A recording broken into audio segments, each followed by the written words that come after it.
All right. Welcome to the Graeme Mills Podcast. Hey, buddy, how are you? JR is here, and we're rolling. We're really rolling. Hello, friends. Episode 10. It's been a long time in between visits, and it's good to be back.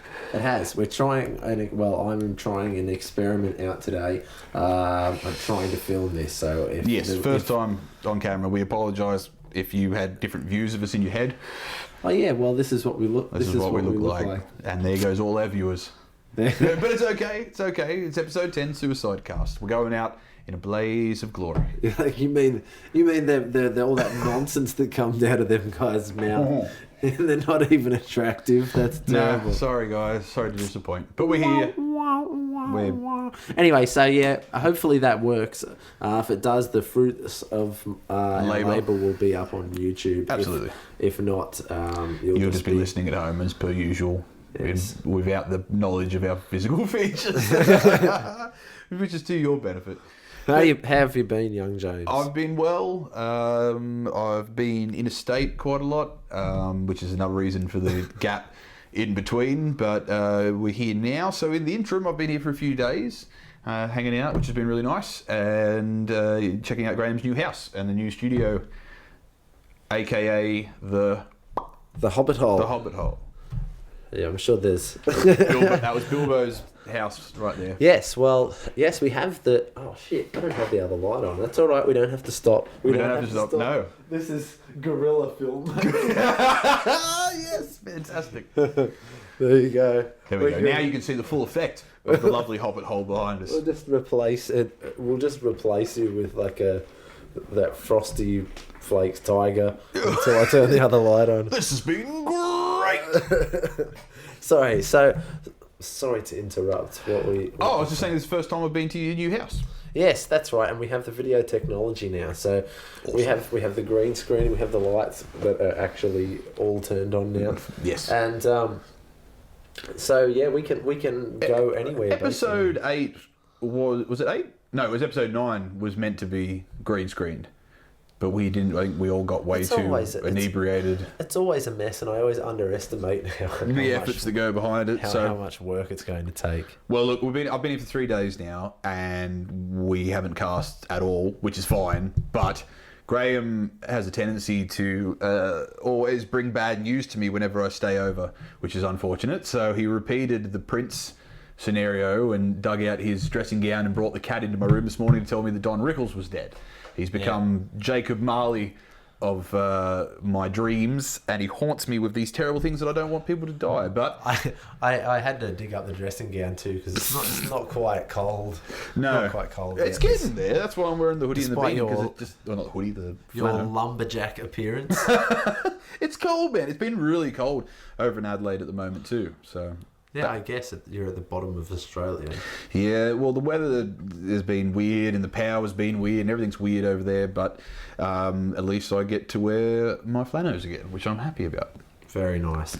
Well, okay, so for those of you watching, if you're watching... We'll leave that we'll leave that disclaimer in the dust, and I'll just assume one way or the other. It's Suicidecast. Yes. And we made it to 10 episodes, and we said that if we somehow made it to 10 episodes, that we would take our own lives. Yes. Probably another reason we're going to film it to evidence. That's right. That's right. It's so dark.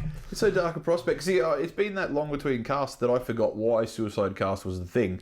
But I think it comes back to myth has become legend. It's the urban legend of these two dudes that are going to top themselves on their 10th episode. But I think it was more to do with the motto of the Graeme Mills Podcast, which is at the end of the day, who gives a fuck? At the end of the day. At the end of the day. So I feel Suicidecast is going to be the end of the day for this era of the cast. That's not to say that we're not going to be back, but I know that you've got... Don't try and weasel out of this. You're dying.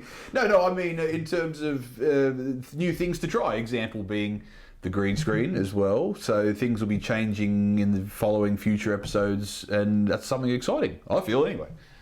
future episodes. This is, I think you. I'm too optimistic at the start of Suicidecast. We're all gonna die. I don't think you understand what's going on here. The door doesn't open again. I have been led to believe with this new house and the amount that you've set up that this was going to be some sort of snuff porn be made.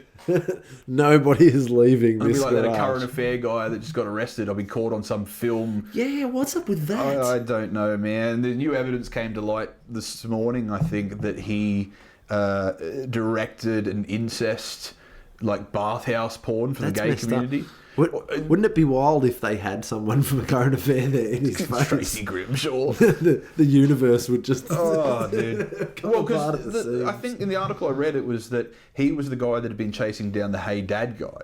So the fucking hypocrisy in that. So now everyone on the line's like, I hope they get Tracy Grimshaw or whoever to chase him down and give him the hard word while he's coming in and out of jail or wherever it may be. Watch that footage again of him talking to him. See if there's any awkwardness between them, like they know each other. It's like, I know you. I gave you that list, didn't I? Yeah. List? The list. I'm sure there is some filthy fucking list. But then, look, as fucked as it all is, and I've got to take that road on these kind of things, as fucked as it all is... We're like 6 minutes in. Suicidecast.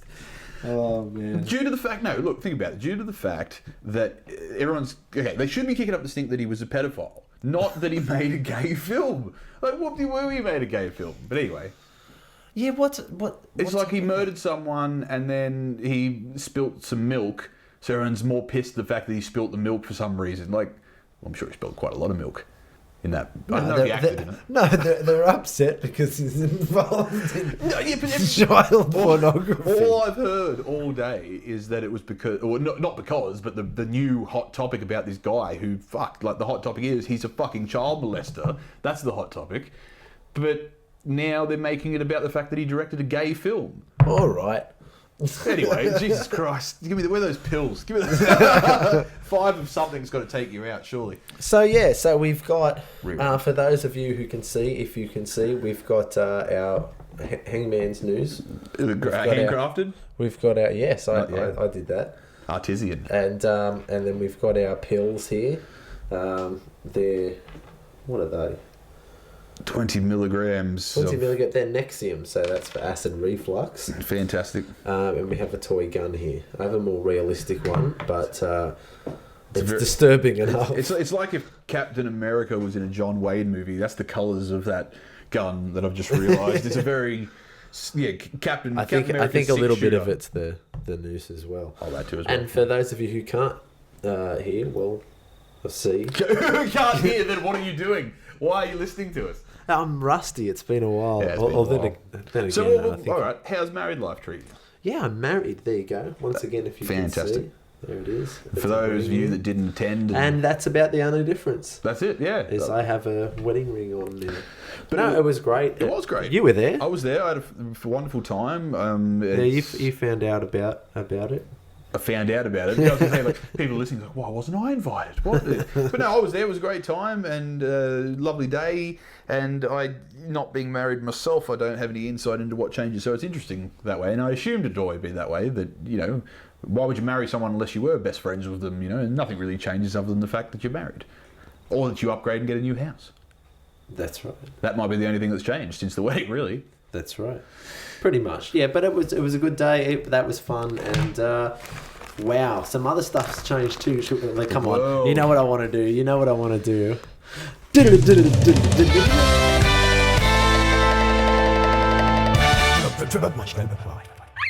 Things are only getting worse. That's why Suicidecast, I think, happened in the first place, was due to the fact that something's got to give, and fuck, it's given. It's just so given now, man. Well timed. Just the lies and the bald-facedness of it all. And I was going back through some of the old podcasts and coming up to doing this. Yeah. I think my label's leaked on my mug there. Okay, focus, Graeme. Here, focus. And we've basically done some form of Trump watch all the way through. Like he's been running for president that long. Was he president on the last Trump watch? No. So this is the first cast since he's been sworn in. I think he was the Republican nominee, and I think he was going up against Hillary, but he hadn't won yet. It still wasn't real. Because the election was, in November? Yeah. So surely, yeah. But it's like some Orwellian nightmare. Oh, it's... Today, remember, this morning I showed Graeme an article, and it was, for those listening now or in the future, this was the chemical warfare in Syria at the moment. And there was a video of him on Air Force One giving a press conference, and they had Rogue One playing behind his head. Now, I don't know whether that was scripted, but if it just looked like a troll had done it, it shouldn't have been there. Like, he's there talking about how horrible the Assad regime is and we've got to take him down. All true, but then it's got Kylo Ren bowing to Snoke in the background, like 4 centimetres from his head. And I can't help but feel that... And CNN was the one that broadcast it. You said that before. What do you mean by that? Kylo Ren near his head. No, they're playing Rogue One on the movie Rogue One on a TV screen on Air Force One next to his head, because all he does is lean into the corridor of Air Force One and give the interview round the corner like a fucking puppet, like he's Happy Harold or something. He just pops his head around the corner. He's like, yeah, this is what's happening in Syria, blah, blah, blah, blah, blah. And then on the TV screen right next to his head, while they're filming him, is playing Rogue One. It's frightening. I mean, fuck Star Wars. We're dealing with Earth Wars now, man. Like the chemical warfare. Okay, so the fact that they've used chemical weapons, that's a big fucking no-no. Absolutely. You don't do that. Things were tetchy, to say the least, with Iran before. Yeah. And you've got Russia all mixed up with it. And look, this isn't all on Trump, but he's not the guy. This is fucked up enough without him being the guy that's got to deal with this. Dude, it doesn't fill me with a lot of confidence. The more and more it goes on, the more I feel that it is still a troll, and the more Alex Jonesy I get about it. I'm like, false flag this. I'm like, have you noticed that from our entire lives, it's been a president got in and a Middle Eastern country gets attacked somehow? And I'm not going down that path to say that didn't happen. It fucking did happen, period. They just hate our freedom, James. Do they? They hate our freedom. Those gay frog aliens from the Middle East, yeah.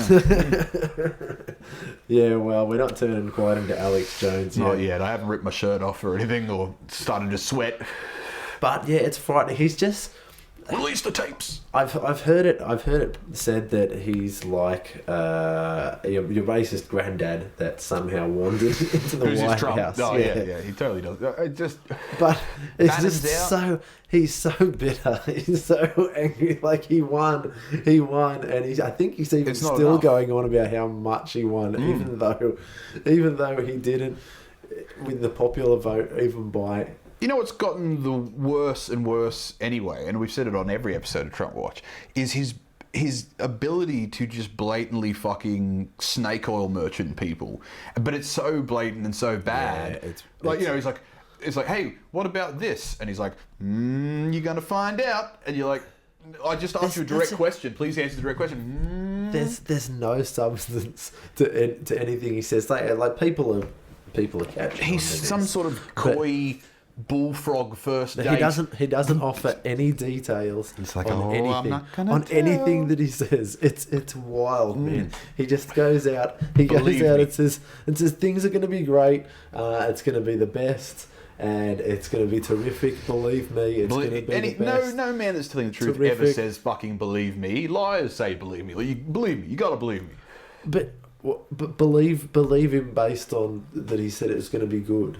That's all he's ever done is just say things. Yeah, well, he's Doc Terminus from Pete's Dragon. He just, I don't know. But it speaks volumes more, I feel, about most people, let alone Americans, rather than him as a person. Do you know what I mean? The worst things happening at the moment. Oh man, we'll get off this because this is heavy.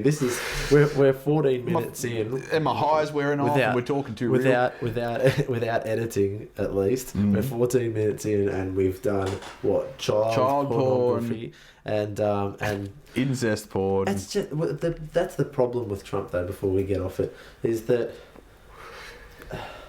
It's starting to become normal. Like, how can you find humour in? Let me just get these pills, man. It's time to check out already, I think. Yeah, well, it's a fitting theme, isn't it? Or should we try and bring our spirits back up with some sort of flashback over the wonderful memories of the last 10 episodes? Well, I don't want to leave it that negatively. Oh, but no, we're not doing a fucking eulogy. I'm just saying let's have a throwback to something to bring our spirits back up, right? No, I know, but before we go, there's got to be some silver lining in the Trump cloud, surely. 3 more years. That's my silver lining. I don't think he'll last. I think he's going to be gone soon. Has there ever been... From the day he set foot in there, it's just been a whole avalanche of bullshit. Believe me. It's been terrible, and even the people that were at least thought that he was on their side, they're coming around real quick because results speak for themselves. It's believe true. me. Not to be hipster about it, but it's true chaos in terms of Bannon's out now. So it's a circus in the literal sense. I really should catch up with my news if I'm going to talk about it. Yeah, true, and I'm in the same boat with that. I think it was something to do with Flynn, General Flynn, and the he's got people resigning, comrades leaving the White House in droves. I guess it'll be interesting to see what happens now, how Russia's going to respond to what's going on, what happened today with the bombing. We're all dead meat. Yeah. At the end of the day, Graeme. At the end of the day, he's our president. Maybe the noose. All right. Well, it's been a great 10 episodes. We really didn't think that we'd make it. No, but here we are. I'm proud of it. I think it's awesome what we've achieved. I mean, considering this all came from some sort of weird pipe dream where we just realised that we smoke a lot of weed and we like to talk. Do you know? And it's come to this. Now here we are. We're moving on up to the east side. We're still slumming it, but we're slumming it big time slumming. Yeah, exactly. Solid gold house and rocket cars. So James, do you remember when other things happened on previous episodes of the podcast? I do, Graeme. I think I do. Let's go to it now. Whatever. Fantastic.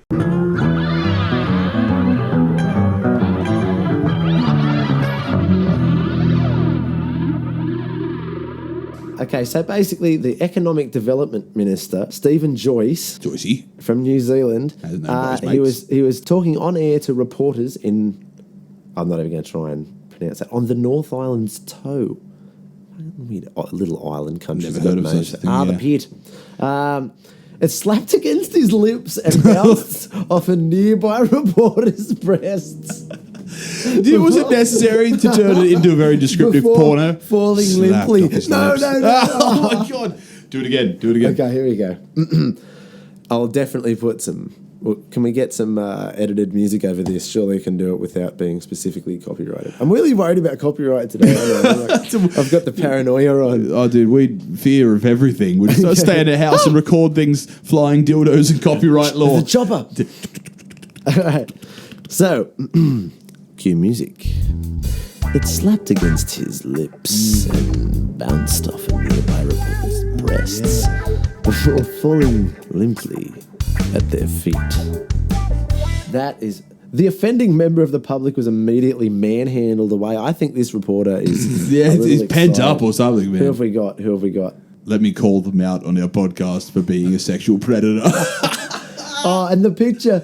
He hasn't realised. It's almost hitting him in the face. It's flying through the air, and everyone has noticed it except for him. He's still in the midst of talking. Who, the minister or the... Yeah, and there's two women in the background, and one of them's going, what the fuck? And the other one's going, ah.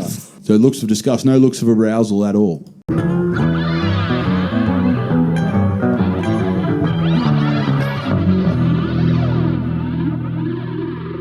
Well, that was a classic moment, wasn't it? I sure enjoyed that one. Oh, I don't have any water left. Oh, depression. Would you like some of mine? Who the hell's running? I've literally just poured half a glass.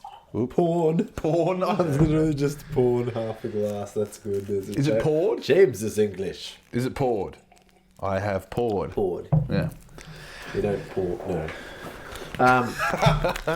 So, in the break, Jess has come up with a a few things like what we used on the podcast she was on with Bill, which is she's gone and organised some questions. Sorry, I've got my lighters over there. That's all right. I'll get your lighter. Thank you. Come on, Graeme, light my fire. Okay, so yeah. All right. Well, starting over. So to get things moving a little bit before the inevitable caress of death. Come, sweet death. My lovely wife has come up with some questions. Our head writer. And we're going to do that so we can loosen up a bit and feel a bit Dust better. Dust the cobwebs off, buddy. It's been a while. All this Trump talk and depression. It's terrible. We're here to laugh. And Grant Denyer. His eyes have it. Fantastic. I don't know if we covered that. We might have.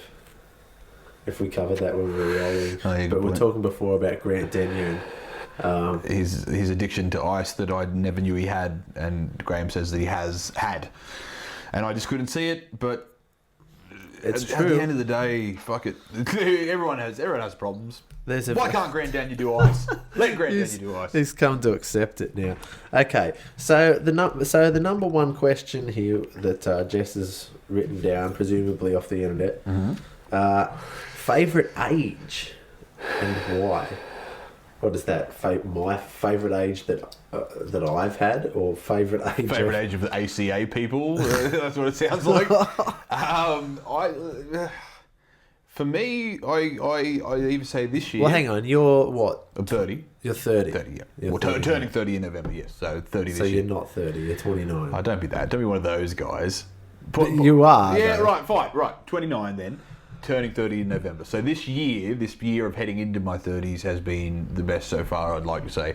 But if you wanted to do it for the sake of nostalgia, I'm going to say probably 10, 11, 12 in that bracket. My early teens, even though, because I didn't have a bad puberty. I think, to my knowledge, you're a kid stereotypically with your acne and all that. I don't think I did. All I remember was just cool ass video games came out at the time. And as a young boy that was just kind of coming into the world of marijuana as well, it was a perfect time. It was video games, the best video games ever released, and the occasional joint.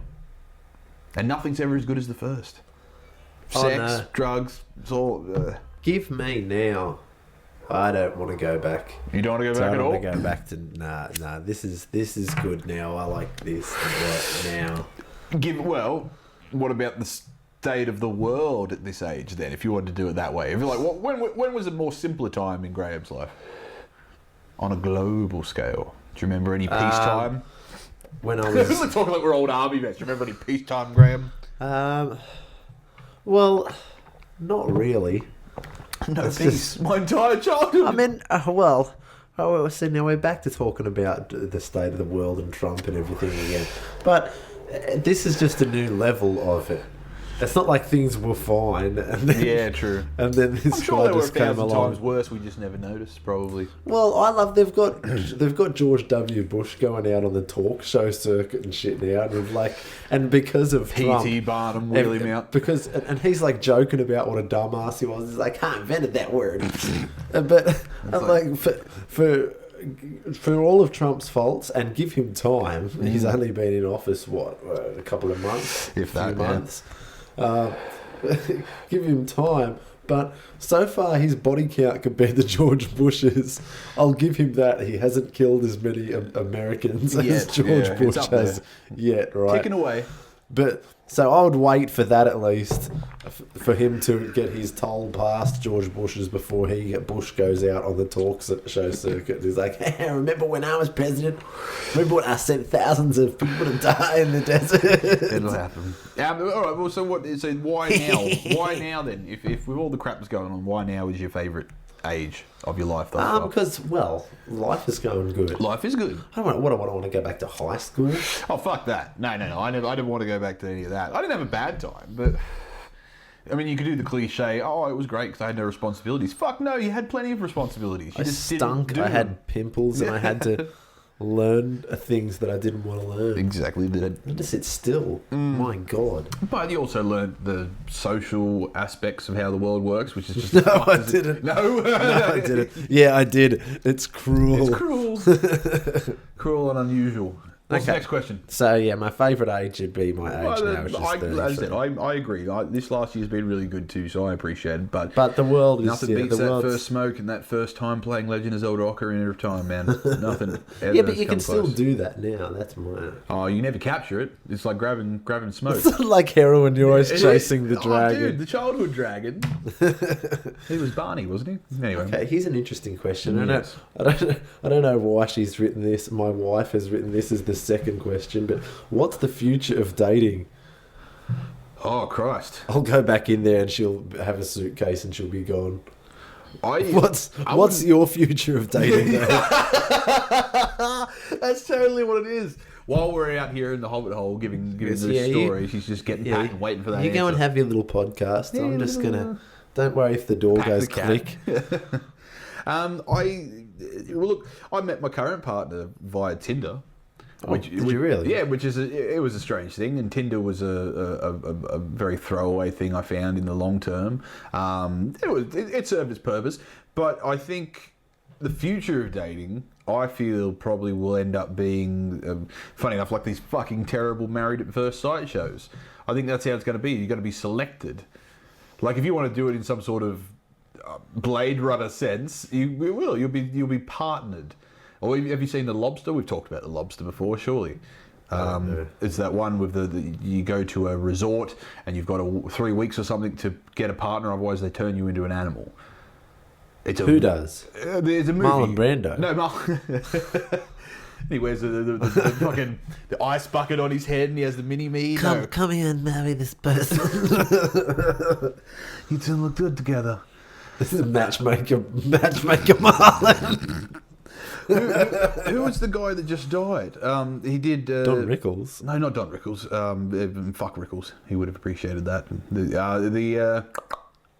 No, he did The Gong Show. And it's a very American thing. We didn't have it over here, but he died recently. And he was the guy that invented the dating game, I do believe. So you're saying, like, Marlon Brando would be on some sort of dating game show? Because, number one, he's dead too. Everyone's dead. Everyone we love is fucking dead. I'm sorry. It keeps... Suicidecast. It's infecting me, and everything is very depressing. What was the fucking question, Graeme? Let's get back to that. What's the future of dating? The future of dating is selection. There you go. We'll be paired up. Marlon Brando pairing people off for his own amusement. Tags on your ears. And just and it'll be some AI robot version of Brando too, because he's long gone. Fair enough. Oh, here we go. You'll like this next question. Oh, you don't have any input into that? Because you're married. Yeah, you're not dating anymore. That's the right answer. I've answered the question. The future of dating is my wonderful wife and Marlon Brando tagging human beings. Cyborg Brando. There you go. Favourite video or board game and why? Or just state the game and move on. Oh, dude. Should we do both or should we just do one?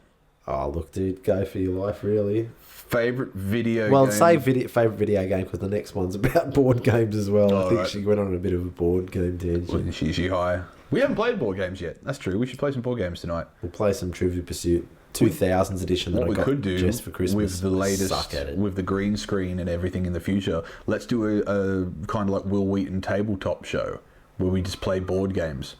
We could. It's been done to death, but fuck it. Fuck you, Will Wheaton. I'll do what I want. If I want to have a tabletop show, I will. Will. Favourite video game, I'm going to say at the moment, just because I'm playing it, Dragon Quest VII on the 3DS. Dragon Quest VII? Wow, Dragon Quest VII. No, Dragon Quest is a series... There's 10. I've not heard of 1 through 6. They were all part and parcel of that Square Enix-y thing in the 90s, so you had the Final Fantasies, same company, I do believe. In the same vein... have you ever seen that little blue slime character anywhere on the internet? It's like a little blue blob. It's the mascot for Dragon Quest, much like Pikachu to Pokemon. But anyway, the only reason I say that is because that's what I've been playing lately and I thoroughly enjoyed it. It's a long game. It keeps me busy. for the man that does nothing. What do you think I've done for 6 months when we haven't been podcasting? So what's a current video Current game. Favourite board game was probably always Mousetrap. See, I've still never played that. Never played Mousetrap? No. We see it at the store, and I'm like, we should get that one. I don't know what it's like nowadays. It looks like a lot of setting up. No, it's real traps with real consequences. It looks like a whole bunch of little parts that could go missing, and then the whole thing doesn't work. Well, yeah, it is. Jam a 10-cent piece in. It is. What about yourself then? The mouse is missing. Can't play Mousetrap without the mouse. What about yourself then? Surely you've got a family favourite? Oh, I love Grand Theft Auto 5. It's great. We were playing that very briefly the other day. I can just zonk out and go and kill people in many different ways. It was interesting. There was a window into Graham's soul. So you think I'm dark? Graham was sitting on top of a crane shooting innocent families. From top of the crane for ages, and that's the token thing you do on Game of Thrones on GTA. But it looks good. I've never played any of the new GTAs. It's relaxing. I finished the game, and there's just so much of a rich world that you can go out and slaughter people. Do you think it takes a part of any sort of urge to ever go postal that you have? It takes that away. Not really. No, violence is fun. It's just funny. Exactly, it's funny. It's fucking funny. It's just funny to me. That's the whole, I think. How many serial killers do you know? Not many. If I ran over one person in real life, I think it would be a lot different too. I'd be terribly upset and hurt by the fact that I did it in real life. I do believe, but on the computer, it's funny. Like if I reacted even half as real as I would hitting a real person. To the number of people I have just mercilessly just stolen their life away for my own amusement. For some floating cash and a fake gun. I would never sleep. Anyway, but our favourite board game, always holds up. I do, totally. Totally.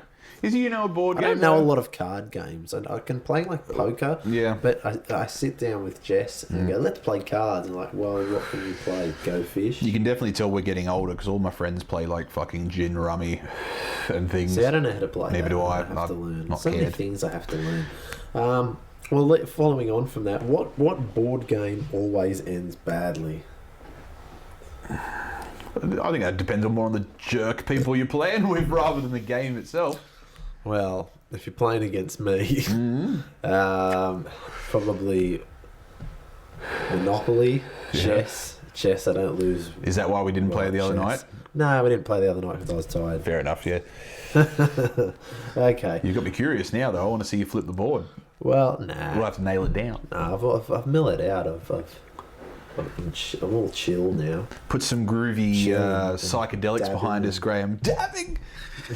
Oh, God. I've told you about that with my daughter. She dabbed a few months ago, and I hadn't had any idea yet as to what it was. That's how... My niece laughed at me because I didn't know what it was. She's like, dab. You don't know what dab is? Oh, my God. So yeah, I looked it up on the internet while she's right there, and apparently, it's a big weed term. We're also showing our age there too. It's like apparently they do this thing called dabbing with drugs now. You see, but no, I just didn't understand it, and I did the old man thing where there'll be none of that in this house, and I taught her how to do the Pride of Erin. Remember the old barn dance, square dancing things that you used to do in school? And I'm like, that's good. That's very Amish of us. We live in a clean, healthy family, but no dabbing here. But I don't know. At some point, I've got to catch up with all whatever that is. I don't know. Well, the good thing is I don't have children yet. Yeah. And that's what I said to my niece. She's like, you don't even know what that is. I'm like, I'm 33 years old. I know what I don't have a child. Eventually, I'll know what all the stupid things are. Because because they'll be in my life. They'll be in my home again. But right now... No. And by the time hypothetically you have children, man, there might be something like, I don't know, plonking. What the fuck's a plonk? What do I need to know that for? How often am I out listening to the hits at the club where I'm like, I'm going to do something to impress someone that's not my wife, and I'm going to do it, whatever that is, smell your armpits. It's fucking atrocious. I don't get it. Anyway. Well, you were asking me before if I'd consider going back to do like solo covers at pubs and things. And I couldn't imagine. It's been like over a year since I played there now. I'd be showing up and I'd be doing like a bad dabbing. I'd be doing it wrong. Trying to do like, I don't know, Kendrick Lamar songs with the guitar. It's like, where are you in the get downs? We're going to show you how to get down. We're going to dab, kids. Get kicked out for dabbing because you bring one of those kits and smoke that way. And I thought that was dabbing. I thought it was cool. Get kicked out of the RSL club. I think it's a pipe. Well, with me, as you can see, they probably thought it was some sort of bomb or something. That's probably why I don't smoke bongs. Next question, Graeme. Next question. Okay, well, I've got something to say off of the back of this question, but we've got, what scene from a movie affected you the most? Oh. All right. In a good way. It doesn't specify. Let's bring positivity in a good way. All the mad scenes on Tombstone, all the righteous moments on Tombstone in the movie where it's like, you tell them hell's coming, or no, I'm coming and hell's coming with me, and you're like, yeah, and like what we were talking about the other night, the end of The Matrix. Like, the first time you ever saw that as a young, kind of preteen kid, and you just thought it was so fucking over-the-top righteous cheese shit where he puts on the glasses and zooms out into space somehow. So those were good ones, but sad ones, or ones that have, like, harmed me. God, they've harmed me, Graeme. Treasure Planet. I have no idea why, but the father-son relationship between Long John Silver and the boy made me cry as a kid. Now, that could be some subconscious parents divorcing thing, but I don't know what it was. My mother filmed it. It was one of the coolest things. Pardon me for yawning. No. I was... when you get that itch up the back of a roof of your mouth and you're going to scratch it with your tongue? All right. Like that. That's going to look great on camera. Just to superimpose a big penis, right? And because I've done that, I've made myself yawn. It's nothing to do with your boring story. Your boring ass tale. No, it just, I don't know. My mother filmed it. That's all I remember. It was a cruel. My mother was always rather cruel that way. She used to poke me when I was fat, call me Bruce Bogtrotter and things. That sounds really dark. Well, the scene from the movie that affected me the most would probably be in The Sixth Sense when he when he's in that under that sheet with that ghost of that girl with the head blown off in the kitchen. Do you not think the staircase was scarier? Remember when he gets he hears the voice. Dude, that was fucking terrifying. That's right up there with it. Yeah, but the fact that he couldn't get away from it either. It's just that. Well, I'm going to change mine to that then, because I remember that as a kid and it terrified me. I don't get scared during horror movies like I saw. I can't watch that movie. I can watch full-on horror movies, and I can't watch that. It was psychological. I've watched it twice. And I can't remember how that voice goes, but it's a real creepy voice. And then it's like, oh, what are you scared of up there? And they take him and drag him up to throw it in, and then you hear the screaming and stuff. I was like, what the fuck's going on in there? And then there's like the claw marks in the wall and the blood and the anyway. So there you go. Haley Joel Osment's a very scary human being too. See what he turned into nowadays? Yeah, he's kind of weird looking. He's got kind of this Mr. Potato Head bloat going on. He does. He looks like the adult version of the kid of himself. Or that moon-faced guy off the regular show. Pops. Anyway, it doesn't matter. I was going to say Bert Newton. Yeah, that's a good analogy. Haley Joel Osment, young Bert Newton. He'll play him in the biography if anyone knew who Bert Newton was. Okay. Well, speaking of movies, is there anything you want to talk about? Movie-wise? I haven't really seen too much lately. I did all the Oscars things. Well, I saw La La Land. Speaking of Oscar movies, still haven't. I saw it because I knew I was going to hate it. Yeah. But you never know. You never know. And Oscar also because there's so much buzz around it. Okay, so it's a musical that's like a throwback to the old things of the 30s or 40s or whatever. Right? Is it almost like a vaudeville kind of song and dance show as well? It's like them old post-war and even during yeah. And they just take off all that shit. Right. Like, it's hard for me to judge because I'm kind of a little bit biased against musicals. You've got something to say it. Don't sing it at me. Just tell me and play it in English. Exactly. I don't need it sung. So, but yeah, you can tell it's just like, oh, here it's trying to be singing in the rain. Here it's trying all right. Do that, and it's like you're not Fred Astaire, and you're not. So, do you think it's nostalgia the reason it's so popular at the moment, or is it any good? Like, I haven't seen it, can't comment. Well, it's like people getting into fashion that their parents were originally into. It's like you weren't there, but you've got a nostalgia for it, even though it's before your time. So it's like a what goes around comes around scenario. It's set in the modern day, but it's all done with that whole. Yeah, right. You know that kind of lollipop crap that they did. They poured it on thick during the Second World War to distract people from the horrors going on in the world. I know what you mean, but in my head, as soon as you said lollipop, I just imagined the Lollipop Guild from Wizard of Oz. Well, are they in it? Well, that was what 1939. No, true. Well, represent. Can we have some Lollipop Guild dancers behind us? Go. They were a metaphor for Nazi Superman.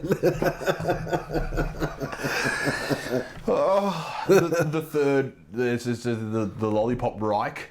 Is that could be a thing? We represent the Lollipop Reich. The Lollipop Reich. That was the first draft. That was the first draft. Who directed Wizard of Oz? Oh, I don't know. You don't know? Probably no one of note. Wasn't Cecil, was it? No, it wasn't Cecil B. DeMille. Although I wish it were. So I watched it. It took me 3 sittings. Yeah. It took me 3 sittings. Didn't it win a lot for music, though? Like, obviously it's musical, but I'm talking about, like, the soundtrack supposedly won a lot of awards. It won for Best Picture for about... 30 seconds, yeah. seconds there, yeah. Which is, look, that whole thing, I had no dog in that fight. I couldn't have cared less. But I'm glad Moonlight won, because I thoroughly really enjoyed Haven't seen it. Moonlight. Yeah, I try to, once the Oscar thing comes around, it's not by choice. I just pick up whatever's happening, and that happened to be one of the new releases. So. I watched the other thing. I watched that. Yeah, 3 sittings it took me. Mm-hmm. And Ryan Gosling doesn't have a singing voice. Good on. I mean, he's an actor. He did an okay job for not a singer. But it's about music. It's supposed to be a musical, and she's not a great singer either. She did a good job. But it's a musical. And the whole thing is so self-serving and it's ridiculous. Is it like basically, the message of the movie is throw away any happiness you have with people because your dreams are the only thing that matter. Right, okay. That comes above everything. Everything. So, and then at the end, they're like all bummed out that they didn't live together. They see each other and they got their dreams. She got to be an actress and he got his stupid hipster jazz club. Right. Look, it doesn't sound like something I'd be interested in whatsoever, to be honest with you, but I will watch it on, at least to say that I've seen it. Exactly. I think a lot of its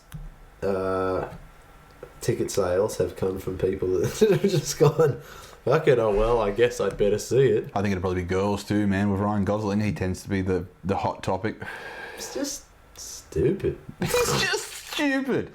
Is he? Was it Drive? I think Drive was quite good. It was a strange one. Anyway, I've been going back and watching classic movies. We were talking about this before, actually, and I said I wanted to talk about this on the podcast. This would be good because I think when we're talking about coming up with questions, this might have come up. Mm-hmm. What classic movies have you not seen? Or I think it was have you not seen? Due to the fact that there are a lot. You know, look. We're pretty pop culture-y in more than the average person, so like we've seen a lot of things and a lot of weird, obscure things, and thanks to like Mystery Science Theatre 3000, you far more so. Than fair. More time on my hands means more ridiculous movies. But I think, to be honest with you, I don't think I've ever seen National Lampoon's The Christmas Vacation one all the way through. I know it, like it's ingrained in your background, psyche kind of thing. Friday night movie that's always on in the background. What else? I'd say I'd never seen Big Trouble in Little China properly till maybe 4 years ago. I've not seen that. I don't know. What about yourself? Well, recently I went back and I watched Casablanca, which I've been meaning to watch for a long time because I've not seen that. And it's another one of those things where I get the references backwards, all the old Simpsons references and things like that. Yep. You should see when you watch The Simpsons and go, oh, ha ha ha, that's funny because I've seen Casablanca. And I always go and watch these movies and go, that's that bit from The Simpsons, or that's that bit. The Simpsons was a point of reference, I think, for a lot of things like that. I think like The Godfather. That was one that sort of started it off a few years back. It was like I've not seen these movies, so I went back and seen that. Citizen Kane. Did you see the Kane in it? Was it there? I didn't see the Cane at all. In Citizen Kane. Wait a minute. Rip-off. It was an absolute Lied rip-off. To me straight up in the title. So recently I watched Casablanca, which was good. I enjoyed it. Bit whingy. Any old-timey film by today's standards, I guess we're, in the fast-paced world of Marvel movies. Oh, he got his heart broken on. He's got a bar. He's got like the best business in town. It's corrupt and crooked as shit. Anyway, but the woman broke his heart. She's come back and she's gonna embrace him again. This is brilliant. This is our review of Casablanca, like one of the most classic films of all time. Like, bloke, did the thing.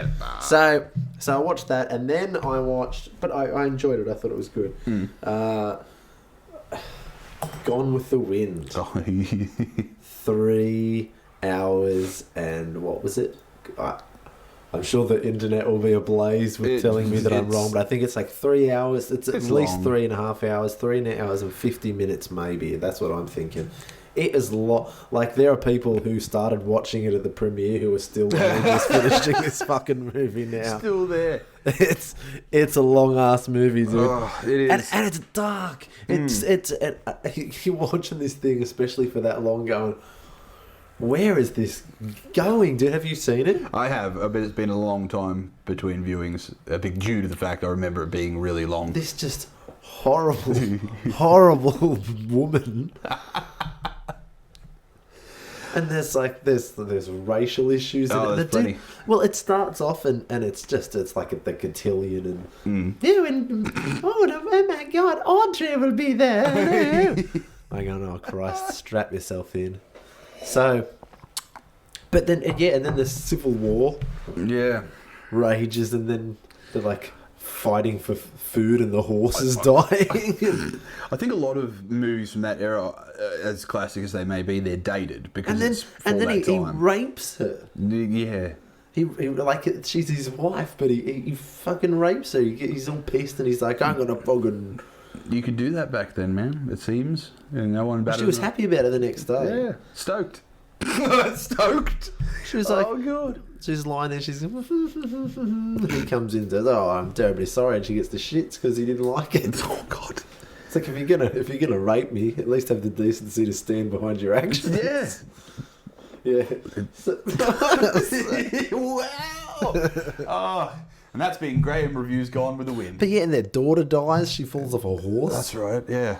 Oh, and then somebody falls in the stairs. Oh, she falls down the stairs and kills their unborn baby, and then the daughter falls off the horse. That's right. Oh. And then he leaves. Gone with the Wind's a trip, man. That's all I can say. That's heavy. It was a long time to expel a lot of misery. Next question. The misery that is gone. Well, no, that was the classic movie. So I've got to go. I've got ready to go. Lawrence of Arabia. I love Lawrence of Arabia, dude. It's one of my favorites. I've not seen that. And the other one. What's the other one? Bridge on the River Kwai. Don't think I ever saw that fully either. Sir Alec Guinness. Oh, that's right.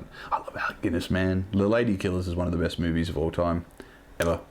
Yes, I even didn't kind of mind the Tom Hanks one, or you might think. Oh, the remake. No, I love that too. The Coen Brothers one. Yes. I know they made it all kind of. I enjoyed it. Oh, dude, it was fantastic. But a lot of people were like, there's too many stereotypes and like the southern dandy man kind of thing. And but look, I loved it. I thought it was great. And they had the comparisons in the characters in that were awesome too, because you had was it Lump, the big stupid, the muscle.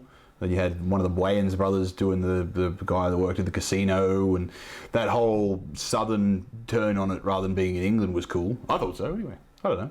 Fuck, who cares, Graeme? Where are we going? Where are we going with this? I don't know. Well, it always crashes and burns, but hell, we'll go on. We'll go for another one. It's Suicidecast after all. You like your comic book movies and stuff. He's trying to look at the questions. It's like a test. No questions for you. All right. I saw Logan recently. Did you see that? Loved it. Now, there was a lot of hype around that one too, but it was excellent. Yeah, thoroughly, dude. And we've talked about this before. The fanciful comic book movie has its place, but the ones I really like are the ones where it's like, okay, this is more believable. It's more, it seems more adult. Yeah. Although the first 5 minutes, the amount of times they said fuck, and like Patrick Stewart's in it, and he's like, fuck this and fuck that. I'm like, oh, okay, it's going to be one of these things. So they got an R rating, so they're going to milk it for what it's worth. No, but no, it wasn't like that. No, it was really good. I didn't think so at all, man. I thought it was brilliant in terms of, as you said, it's more of a humanistic thing rather than look at my powers, that kind of thing. He's going to explode the world. The writing on it was brilliant. The pacing was brilliant. Keeping it to that small little group of characters kept your interest, I found, more. Yeah. And at the end, I got all teary. Oh, spoilers. 3, 2, 1 for everyone listening at home. When she turns the crucifix to an X, I was like, that's beautiful, man. It's up there with all the best shots. And it opens way, in a business sense, it opens the way to doing more without aging actors now, because like they're our generation's Professor X and Logan, but you know it couldn't go forever, and studios aren't stupid, they'll reboot it over and over a million times, and we might get the X-Force now, which is really cool, because those little kids, they're part of the X-Force. Oh look, there's years and years of stuff for them to churn through and make films out of, but no, there you go, I will give you that one. I actually really enjoyed that. Sweet. Yeah, other than that, I've been watching old movies, but I saw La La Land and that was just fucking terrible. So that's just filled my quota of my Ryan Gosling quota for the year. He just makes everyone watch whatever he is in. I was going to say Oscar. Yeah, Oscar buzz quota. Check out Moonlight though. I won't go into it, but I think you should watch Moonlight. And for anyone listening, if you haven't seen it, go watch it. I thought it was great. Heavy, but that's what wins nowadays. Unless you've got AIDS or it's some sort of race relations movie, you don't win any Oscars, it seems, which is fine. No, it's not fine. I don't. I don't know. Okay, well, let's do another question. You're right. Well, actually, no. Should we do another classic moment? We should. Let's head back to. We should do another. To moments when we were great.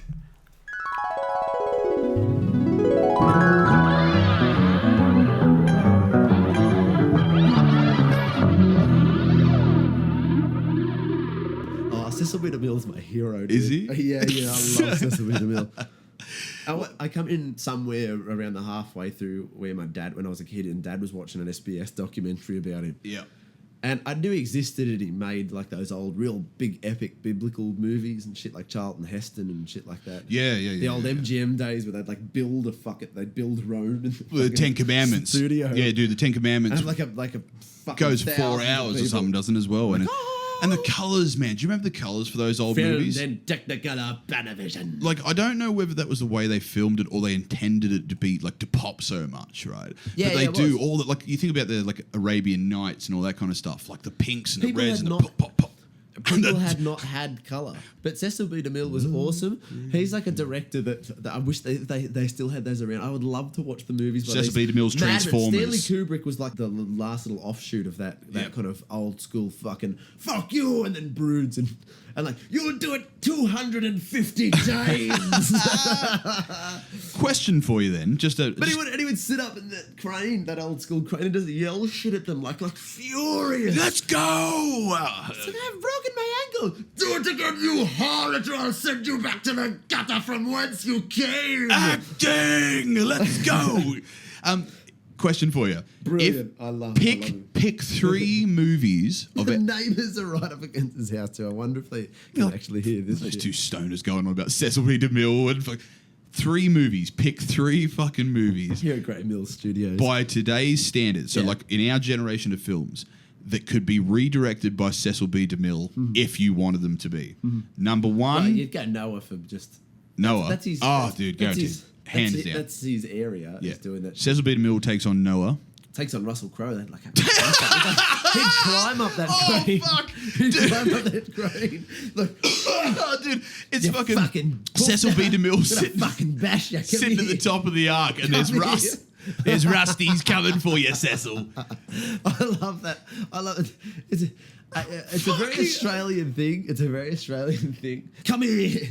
Like, Fucking I'll go, yeah. That's like a threat. Yeah, come here. Like, oh, okay. If you Sure, dare. sure, Russell Crowe, whatever you need, babe. Oh, man. All right, so we'll go with Noah for one, definitely. I'm going to say I would have loved to have seen Cecil B. DeMille do Babe. I'm thinking, because I like animals, man. I like animals. I don't like Babe. I think it's a horrible fucking movie. I hate Slaughter that animal. Yeah. Bring in the next one. like what Cecil B. DeMille does Milo and Otis. Bring me Which your was most terrifying obedient as it was. pig. I don't like that one. It has a spot. Slaughter. Babes. Cecil B. DeMille bathes in the blood of dead pigs. Okay, well, I don't... Lawsuit from the DeMille estate coming next week, surely, for this slanderous business. All right, so there's two. Well, you just pick one more, so we got three. Enjoy your podcast. Pick one more, so we've got three. Okay, I get to pick the other one. You can have two, buddy. It's the Graeme Mills Podcast. Like directed. So I'm talking like Transformers or something. You know what I mean? Like imagine Cecil B. DeMille taking something like that. I don't know. Maybe like. I don't know. There's a vast pool of things there. Maybe I keep thinking E.T. I don't know why. Oh, I can see that. Cecil B. DeMille does the Page Master. Slaughter that puppet. Oh God. Was he a Satanist? Surely he was part of one of those Hollywood just an societies. asshole.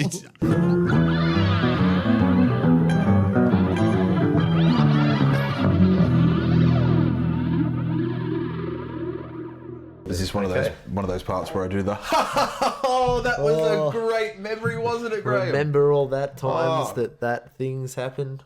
Feels like it was yesterday. Well, it's not actually. We started in December, on December 14th, 2015. That's right. Which was because it was my birthday, my 32nd birthday, back in my youth of 1 year ago. Okay, so I want to share something with you a bit weird and wild and interesting. Mm-hmm. This is from Take 5 magazine, one of reputable Australia's more reputable publications. And this is a story with the headline, "Just Take Them Out." Okay, so here we go. There's some disgusting, I have no insight into this whatsoever, pictures. But just take them out. In here. Okay, That's the title. All I wanted was a bit of shape, but my breast implants wrecked everything. Ali Tate, A-L-Y Tate, 57, address withheld. Okay, so basically what's happened to this woman, she found lumps in her breasts since her early 20s and constantly needed operations to have them removed. Okay, so basically she's gotten implants. Yeah. She's gotten breast implants, and she got this feminine shape that she wanted, and she got a rash, and then she had infections in both of her titties, and then I'm sorry, that's horrible. And then I think you just said titties. It was funny. Yeah, and then all this other shit happened, and then she had a big rash, and then it went all over her body, and then she was constantly sore in her vagina when she would have sex. Is there a punchline to this? This is just cruel. Lumps. Okay, so here's the weird part. Oh, yeah. Here we go. Here's the weird part. Get ready. We might have to just scrap this whole thing. Strap yourself in. She had two autoimmune diseases, right? Yeah, right. So silicone was leaking into her vagina, right? From her titties? Apparently. It says, a week after the surgery, I went to see my doctor. This is where you highlight things. Not sitting there wasting airtime. Okay. But he says, I can't seem to find my clitoris, I told the doctor. I'm sure she said it just like that. Just like that. You just need to wait for the swelling to go down, she said. But I knew it wasn't there. And a later hospital appointment, a doctor confirmed it had been removed along with the silicone. So they're just hacking away at the silicone and went, This just got so much better. All right, so she had breast implants, which caused it. They leaked. They filled her, covered her with rashes. Yeah, and she got puffy vagina. Up. And during the got surgery for the vagina, leaked into a vagina, and they've removed a clit as well. They've thrown the baby out with the bathwater. Oh my God! Okay, so Jesus Christ! Oh, is it? No, don't leave me hanging. This is not good at all. No, it's not good at all. This is a lot funnier when Jess and I were reading it. So what? No, come on, finish it. What happened? I want to know. Like, that's why it's just making me sad. Okay. It's fitting Suicidecast material. She can't seem to find. I know, everything's so depressing. There's no gag to this. That's the punchline. This woman lost the clitoris. She says, confirmed that it had been removed. My implants had robbed me of my breasts and my clitoris. Oh my God. My femininity. To make matters even worse, I don't know how it gets worse than that. No. My vagina had started to close up due to the autoimmune diseases. How does it do that? I was given dilators to stretch it back open. Oh, man. Eyesight began to fail. I've had enough. I don't want to go. Without my breasts and clitoris, I felt like a blob rather than a woman. Oh, it's so fucked. This is the darkest we've ever gone. I'm so happy. Thank you. Oh my God, man! I tell you what, that's Life magazine. There's a plug for you. Take 5. Take 5. Sorry, well, that's Life is probably just as bad, but wow. So there was no silver lining for this woman. She just now is a titless, clitless fucking potato skin. She's a blob. She's just my God. Clitoris. Just take a tablet. Ew, that tastes like crap. Yeah. How am I going to kill myself with things that don't taste nice? Well, we need to be looking at this, but we'll get to that. Let's do another question. Yes. Oh, okay. So she's written here: if you could own any animal as a pet, what would it be? But there's no separation. It says, if you could own any animal as a pet, what would it be? Baths or showers? Okay, so I'd have a shower for a pet and save water. Okay, well, what animal would you own as a pet? Hippopotamus. Really? Yes. Hands down. But aren't they like really dangerous? Yes. Well, like, where are you going to keep it? In my hippo tank that I will have constructed. Do you even have a home? Me and my homeless hippo. We're just living down the local river under the bridge. Dude, that's a TV show if ever I heard one. James J.R. and the solving crimes, but we're always kind of shunned Rambo style from the towns because they don't get us. They don't get JR and the hippo.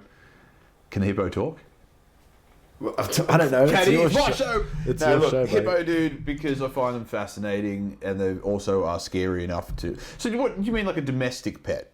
Yeah, it's as a pet. Yeah, well, pet. A domestic pet, no, or a wild pet. Well, a lot of people have wild pets. I want a cheetah that rips off people's faces. I want one of those falcons from like Mongolia. Falconry falcons from Mongolia. Yeah, the falconry falcons of Mongolia. They're very rare. Only certain people have heard of them. I watched that Eagle Huntress documentary a few weeks ago. It was fascinating. Eagle Huntress. It's about like the only female to ever be initiated into this Mongolian eagle hunters thing. It's a boy thing supposedly, but it was fascinating, and I was like, that'd be cool. But it seems like a lot of effort. To be an eagle huntress. Yeah, that's me, James, the majestic eagle huntress. All right. So let's just go generic pets. Uh-huh. I'll have a lizard. No? That's my personal opinion. It's not like yes or no. It's like, no, that didn't pass, Jay. I'm sorry. That's not on my curriculum. That's not what you think. No, fair enough. All right, well, what would you have then, more importantly? I don't know. Probably, I saw some pigs. I saw some pigs. Some cute little pigs the other day on a farming documentary. Oh, I thought you meant like when you were a child. I was like, I once saw some pigs, and ever since that day, I've been like, I'm going to have a pig one day. No, they seem pretty gross when they grow up, though. If we can just big swines. You just want the little babe-sized ones. They just keep swapping them in the night. It's like kids. They start getting too big and like go to sleep and wake up and have a brand new fresh little piglet. Parents replacing goldfish. Is that the same one? Sure. Yeah, sure. But it's brown. Yeah, it's the same. It's been in the mud. Pigs are cool. I always wanted a pig. I was going to call mine either Hambone or Oink. I think, yeah, cliche names for pigs. They're adorable. But no, look, I don't know how big they get. My family member had a farm when I was a child and had pigs on there. They were terrifying when they were adults because they're just all big, you know. But they're disgusting. Yeah, shit and filth. And anyway, I'm sticking with hippo, man. I'm sorry. So where are you off to after this? Where am I off to? Yes, you've got... to space! Now you're 9. So you've come from Adelaide over to here. It's Easter time, man. School holidays. I've got daughter's birthday, friends having his first child as well. So lots of things happening on this end of town. And I look forward to it. I don't really celebrate Easter, though. Do you celebrate Easter? It seems a bit redundant if you're not Christian. Oh, yeah. But I guess you could say the same thing about Christmas. Easter's Easter's just really... If your interest in the holiday is purely secular, as mine is, it's really just crap Christmas. Yeah, but I didn't mean necessarily like a practicing of whatever the core faith is. I mean, like, do you participate in Easter? Do you eat chocolate eggs and shit? Well, in the Western sense, yeah? Well, I need to stop eating sugar altogether, so why this Easter... I know Easter eggs for Graeme this year. I just could have had a bilby. Just get this noose on me now. Well, no, I don't have a kid, so it's just... Yeah. We bought Easter eggs for each other last year, and like that's... And chocolate in front of me is just a bad thing. Fair enough. It's just going to be gone. Inhaled. It's going to be gone, and then there's going to be miserable feelings of regret and... Shame. No, not really. No so much shame. Have a little bit of shame. Not so much humility. Well, yeah. Look, fair enough. I've got kids. Got to do it. Do the Easter egg hunt and all that. Should be fun. The birthday party's going to be fun. I've still got to get. How old? 7 this year. 7. I believe. Oh well, there's 2, and the eldest is 7, and the youngest is turning 7. It has to be. Or it's 6. I don't know. Christ. 2011. No, it's 6. It's 6. She was born in 2011. So it's her 6th birthday. Right. Father of the year, Graeme. Fantastic. So birthday and Easter. Well, hers is on the 19th of April, so Easter will be beforehand. What do you get for a 7-year-old? What are 7-year-olds do? Well, no, because she's 6, Graeme. But I don't know. She changes her opinions and tastes as quick as she changes her clothes, which is 4 or 5 times a day. So it's hard to keep on track of it all. I'm just going to get her things that I think she will like, and we'll go from there. It's not up to her. I have to pay for them. So I will pick the gifts. You're getting free stuff, kid. Yeah. Don't look a gift horse in the mouth. She wanted this mermaid's tail. Supposedly it's like a thing that you strap your legs into for the pool, and it's, I don't know, it's aesthetic. But kids have drowned with them, so I didn't know how to approach that to a 6-year-old or coming to 6-year-old that you can't have one of those because it kills children. Daddy doesn't want you to die. No, exactly. So I tried to find her like a dress-up one, but I know that's not going to be the same. And she's not a very sport kid, so it's all good. I'll give her a box and she'd probably be happy. She'd make something out of it. But we shall see. Dad's presents are normally a success most years. Oh, God. Oh, fantastic. I shouldn't add that last joint, Graeme. Oh, you're suffering a bit, are you? No, I'm golden, but it's just I'm going on about my child for way too long in a podcast about pedophilia and... Yeah, and death and... Well, we better go somewhere else first then. We don't want to bookend Let's go back pedophilia to our happy place. I don't know. Let's send us there now.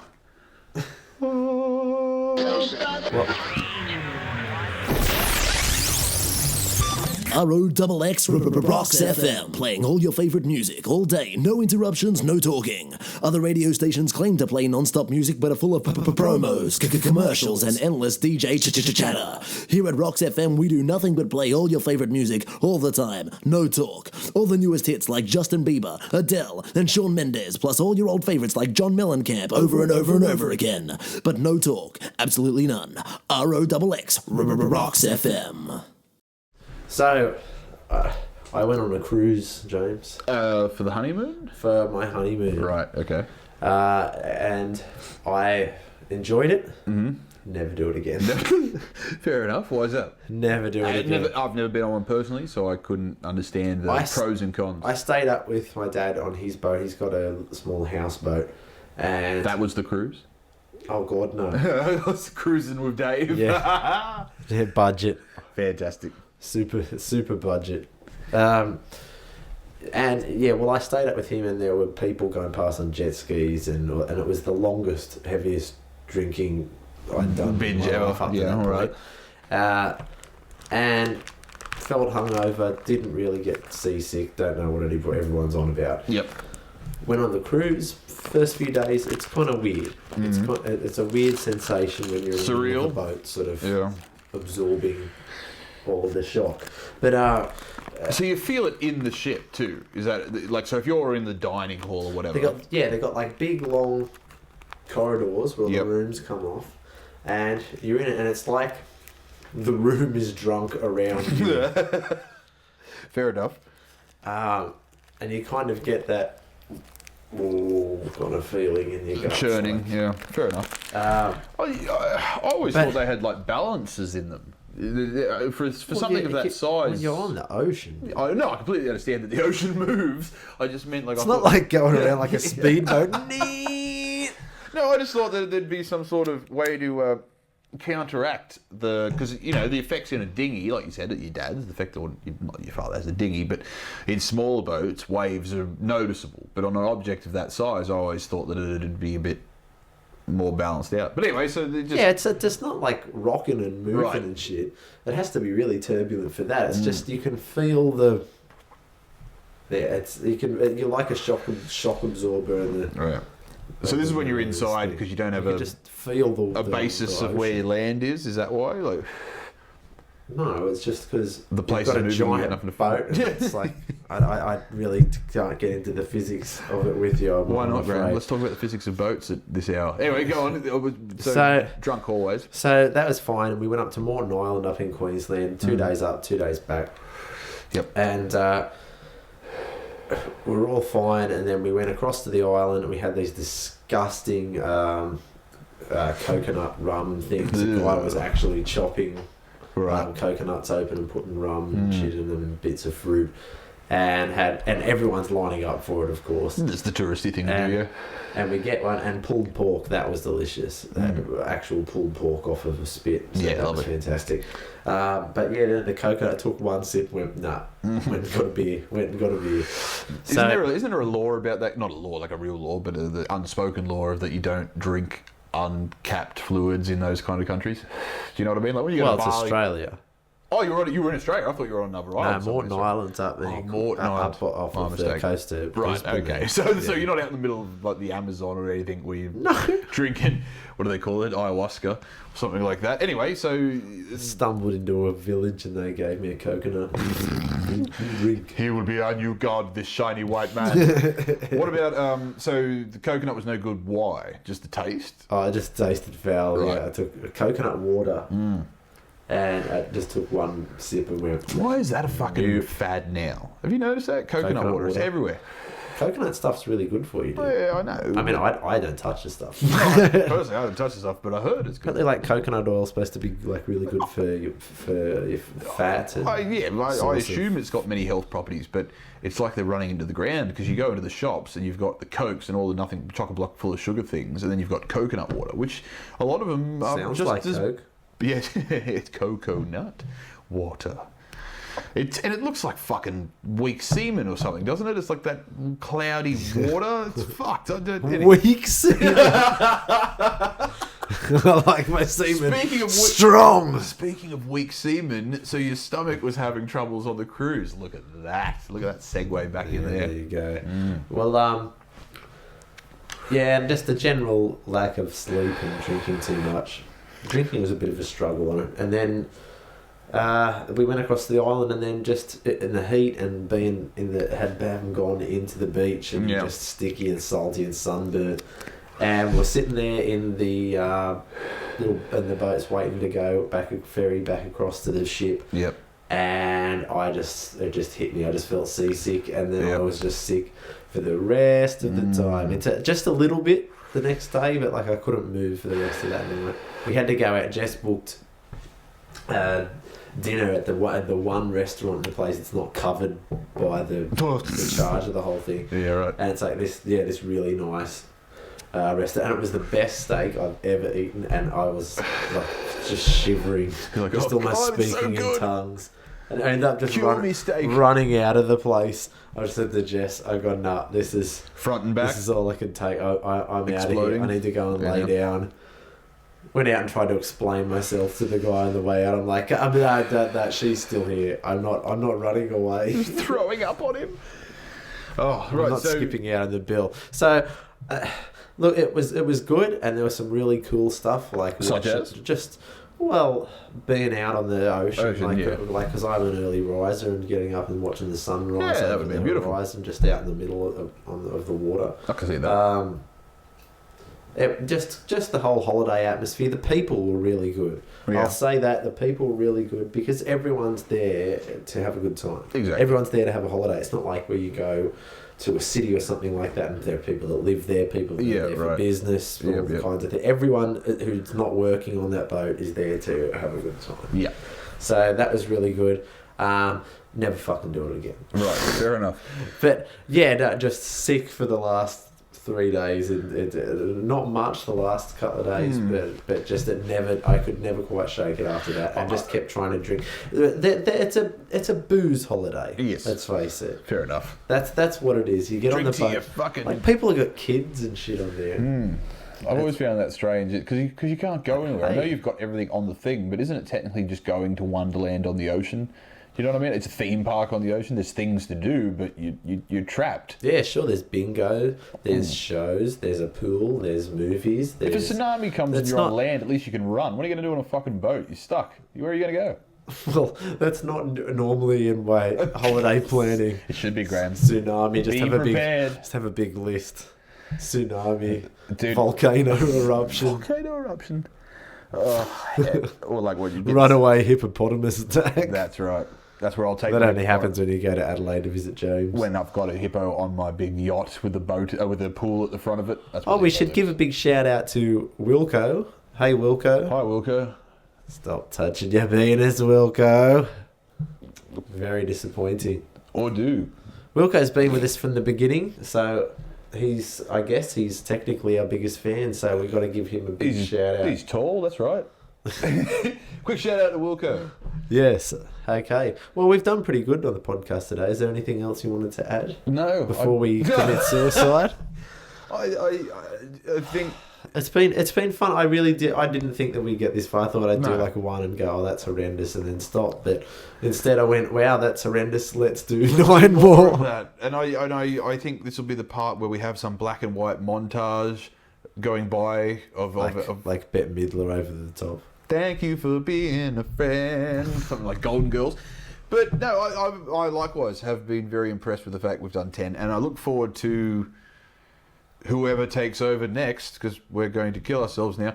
The next chapter. The next chapter of the Graeme Mills Podcast is something exciting. I mean, I set up all this stuff, and I mean, you know, I'm going to have to pay to put it up on SoundCloud. There's a fee to do that, and maybe the suicide could be in our souls. Something's got to die. Something's got to give. Something's got to die. Something's got to die. At the end of the day, fuck it. Well, thank you for listening and possibly even watching if this has worked out. He's going for the pills. Well, it seems to be the easiest. Got the noose, the gun, the pills. So he's going for the pills. I'll go for the noose, I think. I don't know if I've got anything in here that's supporting my weight, but that's a story for another day. Well, James, thank you for joining me for 8 of these 10 wonderful podcasts. That was the worst.